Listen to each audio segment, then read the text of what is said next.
So, for those who don't know yet, Walmart has made and created their own mouse branded with Razer, and it is the Viper V3 Pro. Now, Walmart decided to sell it a little sooner, probably not whenever they should have, and a few people picked it up early. I was not one of those people. However, I have been testing the mouse for a few days, and today I wanted to talk about the Viper V3 Pro. So let's get into it. Alright, so really quick, before we get into the mouse itself, I did want to mention that this is my second unit of the Viper V3 Pro. On my original unit, mouse 1 and mouse 2 were entirely unusable. I could move the cursor and use the scroll wheel, but I literally couldn't click on anything at all. So a couple people, first, I went to the Razer website. They initially said, hey, go through and reinstall the mouse drivers. And several people mentioned, hey, try using Control-Alt-Delete, uninstalling, reinstalling Synapse, turning it off and on, plugging and unplugging. Ultimately, I just decided, personally, my main option was just going to be throwing it in the trash can.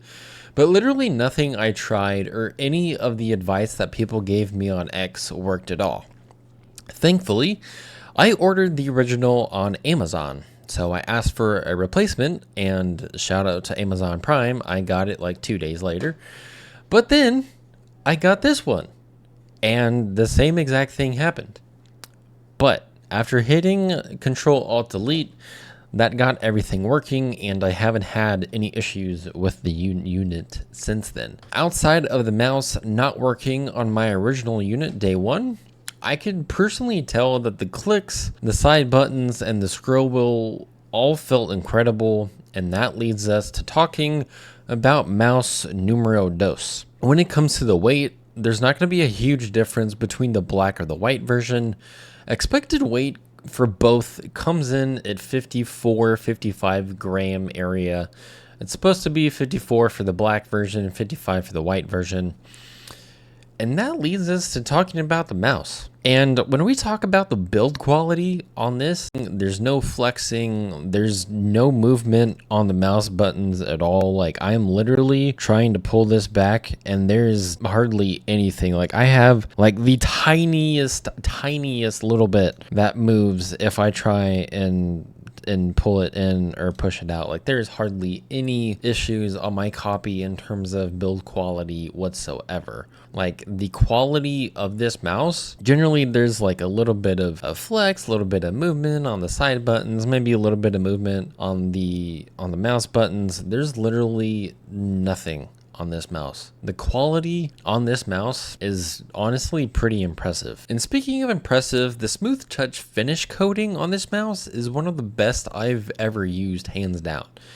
99.9% of the time whenever I use a white mouse, the coating feels super smooth, and it's really easy for me to lose my grip during gameplay since my hands get sweaty, but I haven't had any issues with that, with this coating on this mouse at all. There's no need for grip tape.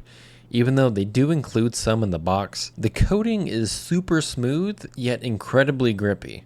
You can tell, just trying to like pull my hands back, I'm not sliding off. Like, this is still an incredibly grippy mouse. Even with that smooth touch finish, very smooth, it's still incredibly grippy. And it's easily the best coating on a white mouse that I've used so far. Now, the build quality, incredible. The coating, fantastic.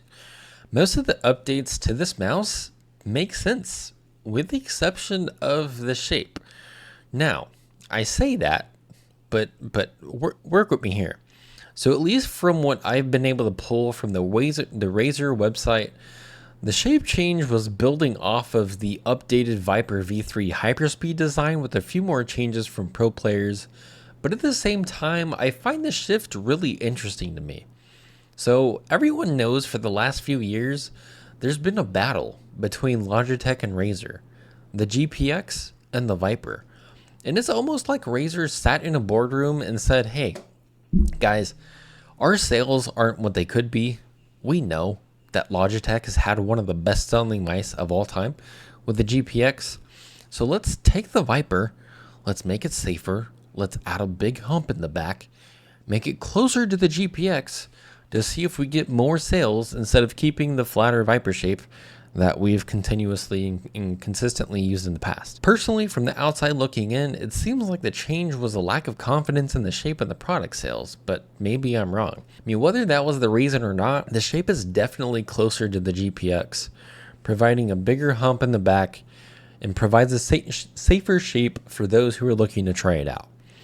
In addition to the added hump in the back, they also changed the side button design. They made the sidewalls a little flatter.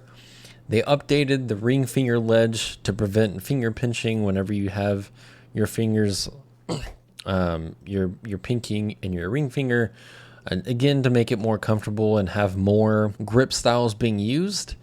And the one other piece is that they added some finger grooves to the mouse. But the thing that's interesting to me is compared to something like I need to grab the LA1. It's not really necessarily on a pulsar because it's still kind of like in the middle somewhat. I definitely think the LA1 is a better example. I had to grab it really quick so that I could actually use this for the conversation. So the way that the grooves on this mouse, the finger grooves for this mouse, are right in the middle.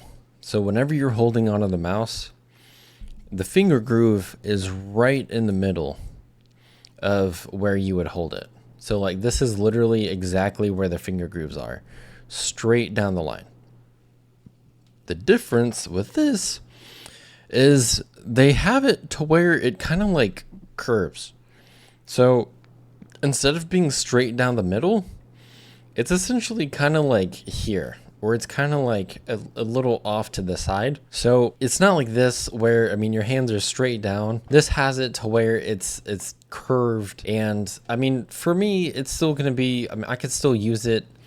But for some, it might not be as comfortable simply just because it's not going straight down the line. It's kind of curving off to the side. It might not necessarily be as comfortable for some people, but what does feel comfortable is the clicks on this mouse. So the clicks are using their updated Gen 3 optical switches, which personally for me feel much better than the original Viper V2. They're still not as good as something as the Omron opticals that have been used in other mice released lately. But again, I mean, whenever we're talking about Razer quality, these are still fairly good. They're not as spammable as something like the Omrons. Even something like what I have here, like it's definitely a lot more spammable than these. But it's not a huge drastic difference. I definitely think Omrons would be better. But these, personally for me, still feel better than the original V2s did. The side buttons are comfortable and light, and the front side button does feel a tiny bit heavier than the back button, but nothing that I would ever notice in game. The scroll wheel feels notchy and has a comfortable texture on the notches. And whenever we talk about the stock skates are bigger on the V3 Pro than the V2 and the Hyperspeed. And I was a little sketched out when I saw that the skates were gray because it reminds me of the GPX2 skates, and those things are trash. And using the stock skates on this mouse, they aren't nearly as bad as the GPX2 skates, but they're definitely slower than most stock skates that I've tried recently from other companies like Pulsar, Vaxi, and Vancer. These are definitely slower. Again, definitely not as bad as the GPX2 skates, but these are definitely slower, so just something to keep in mind. Now, getting into the performance of the mouse, Razer is using their own in-house Razer Focus Pro 35K optical sensor Gen 2, which has a couple of pretty cool features, honestly. There's an option within the DPI settings that you can change it by single digits. So for those who have been wanting and have been waiting your whole life to set your DPI either to 1334 or 8008, now's your time to do so. You have the flexibility to set your DPI to both of those options. They have a few options within Synapse to match your sensitivity to other mice.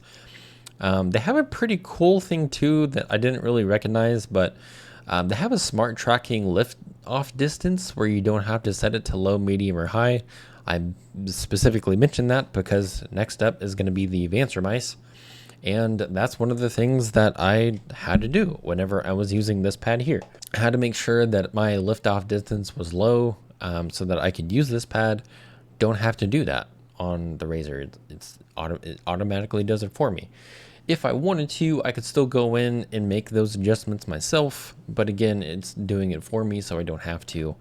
And it honestly feels really good out of the box. So sensor implementation feels incredible. It does offer 8K wireless. However, at least within the programs I've been able to use to kind of see where the polling rate actually is, even whenever I have it set to 8K, I'm getting 2800 at most. So I don't know if I just need a different browser or if I need to use a different system.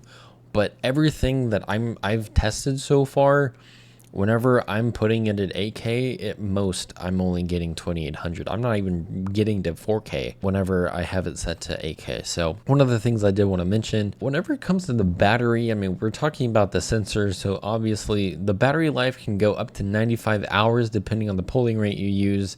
8K only gives you about 16 hours of wireless gameplay, so you're gonna have to charge it pretty often if you want to go the 8K route. The Viper V3 Pro, from incredible build quality, incredible clicks, side buttons, scroll wheel, everything feels great. Again, I mean, the one thing that I would mention is just the shape. It feels kind of weird that they would move so far away. Like I said before, I can see on one hand that they're trying to listen to pros, trying to see what they're looking for when they say, hey, we're looking for a bigger hump, add a bigger hump. But at the same time, it's also Razer, and they're also competing against Logitech. And they've been competing against Logitech for a while, and whenever you see the GPX sell so much compared to the Razer, you might wonder why they actually went with a bigger hump compared to keeping what they've been doing for a while. I could be totally wrong, but that's kind of just where I'm sitting, kind of where I'm looking at it. I could be totally wrong. Maybe they just listened to a couple pros and they're like, hey, yeah, that sounds great. Let's do that. I don't know. I mean, at least in terms of the performance, the build quality, final mouse, the build quality of this is insane. But I mean, at least in terms of the way that the V3 Pro feels, it definitely is going to be a more safer shape. So for those that are wanting to try it out, I would definitely recommend it. Again, for me, the build quality, sensor implementation, everything on this mouse is perfect. Like I have no issues with this new second mouse. First mouse, it was a little sketchy. I couldn't use it, but the second mouse is definitely a lot better. But again, like I said, this is an incredible mouse. I would definitely recommend it if you're looking to try it. And with that, if you have any questions, feel free to throw them in the comment section down below. And I will catch you all next time. Peace.